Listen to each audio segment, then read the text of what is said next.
የኢንዶሚ አፍቃሪያን ሰብሰብ በሉና ይህንን ኢንዶሚ አብረን እንስራ። ኢንዶሚ ማትወዱ ግን ግዴታ ነው እዩት። ይህንን አሰራር ካያችሁት በኋላ በደንብ አድርጋችሁ ነው የምትወዱት። ሞክሩት።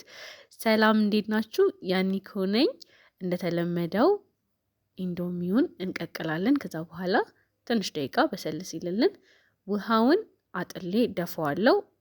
ኢንዶሚውን ብቻ ነው የማደርገው ማስቀምጠው። ከዛ በኋላ ቲማቲም ከዘይት ጋር በደንብ አድርጌ እጠብሰዋለሁ። ከዛ በኋላ ውሃው የቲማቲሙን ውሃ ሲጨርስልኝ ኢንዶሚ ውስጥ ያገኘሁትን ቅመም ሁለቱን ቅመሞች ቲማቲም ውስጥ አድርጌ በደንብ አድርጌ አበስላቸዋለሁ። ከቲማቲሙ ጋር በደንብ አድርጎ እንዲዋሃድልኝ ትንሽ ውሃ ጠብ አድርጌበታለሁ። ከዛ እንደዚህ ሲበስል ያጠለልኩትን ኢንዶሚ አዋሃድኩት ማለት ነው። ከዛ እንዴት አባቱ እንዴት እንደሚጣፍጥ ሞክሩት። በጣም ትወዱታላችሁ። ለህፃናት ይሆናል።